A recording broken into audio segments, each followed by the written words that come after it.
In this session, we're going to be going through the area of Ipswich, just west of Brisbane. As always, we'll kick into the advice disclaimer.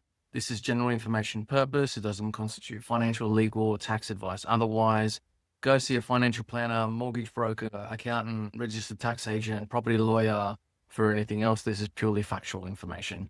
If you're looking at purchasing property specifically and you're looking for investment property advice, I'm more than happy to help you out. Let's kick into it. In Ipswich, we are experiencing growth of around about 8% over the last quarter, predominantly in Central Ipswich. You can see there the whole Ipswich LGA, Greater Ipswich LGA area is greater than 6% as a housing value index over the last quarter. When we look over the last 12 months, everything is 12 plus capital growth.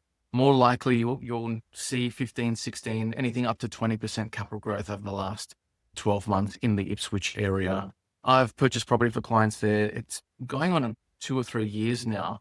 And over that sort of time frame, they've experienced between 50 and 70% capital growth in those areas. So look, I'm not surprised at the 16 to 20% capital growth in the last 12 months. In terms of rental growth, predominantly, you're seeing about 5 to 10% in rental growth over the last 12 months. Some areas a little bit more near Leichhardt there. You're looking at just over 10% in rental growth. However, by far and large, the majority of areas are experiencing 5 to 10% year-on-year rental growth, with some areas a little bit shorter than that, 0 to 5. In terms of asking property prices, we have seen over the last, as I said previously, we've seen over the last few years that property prices have dramatically increased. I started buying property in Ipswich around about 2023. That's probably around about here. We were buying property at the sort of 400 to 600 mark back then. And we're finding that those properties are valued between sort of 700 and a mil nowadays. But this reflects the median price point, or the average asking prices rather, for property in the Ipswich area.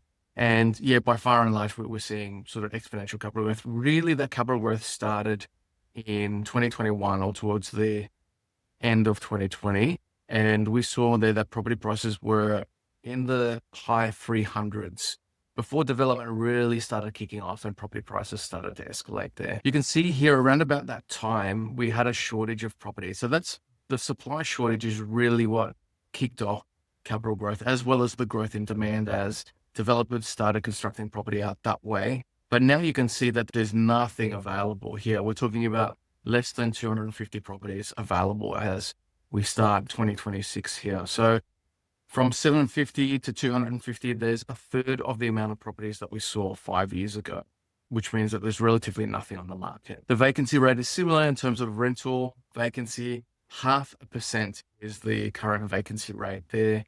Say 5 years ago, we saw vacancy rates of around 2.5% to 3% there at the beginning of 2020. And since 2022, we've had an average of sort of half to maybe 1% in some occasions in terms of vacancy rate. The number of rental listings is similar. We probably saw rental listings fall off a cliff earlier, about halfway through COVID there, midway through 2020. We went from 300 rental listings to 150 rental listings in the space of 6 months. And then it's stayed there, give or take, say 50 listings, more or less, which is the new normal for the Ipswich area that we're seeing. Rents started to escalate around about the same time, towards the end of 2021 there. You can see that rents pretty much did nothing for the long-term 10-year period. And then from the beginning of 2021, rents started to kick off, rising to 400 in 2022.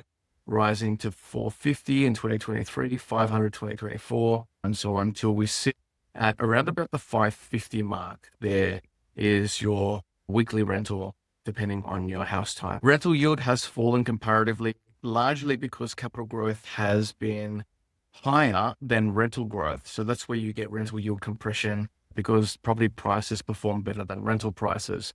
So previously we were sitting at around about 5.5% to 5%. In rental yield around about that period when things started really kicking off in 2020. Now we're looking at around about 3.5% rental yield and falling. Property prices are continuing to climb at higher rates than rental rates. And largely that is because, look, it's a couple of reasons. Firstly, it's because of affordability, but secondly, it's because landlords are limited in terms of how many times they can raise rents in Queensland. It's normally once every 12 months, and they can't raise rates any more often than that. So there's a couple of compression reasons why rents haven't escalated as much as they have capital wise. The residential population has been increasing by more than 3% year on. Now, comparatively against Queensland and Brisbane, we've seen between 1 and 2% population growth rates, but Ipswich has between sort of 2.8 and 3.5% over that 10-year period there, greater than average capital growth in that area. And they've created more jobs as well. So we went from around about 75,000 in 2018, and now we're looking at just under 100,000, 95,000 in terms of the overall local number of jobs available. That being said, at the same time, people can definitely go into Brisbane or even the other way to Toowoomba to find jobs. So it's not essentially solely reliant on local jobs in Ipswich, although it does help. Unemployment has the number of job changes rather. The number of job changes have increased year on year. So you can see that we've hit between 4 and 5 and up to 8% in recent years, which has been above the long-term average of around about 3.5%. Unemployment is slightly higher. We're looking at about 4.8% there, whereas the Brisbane, Queensland, and Australian average is just over 4%, sort of 4.1, 4.2%.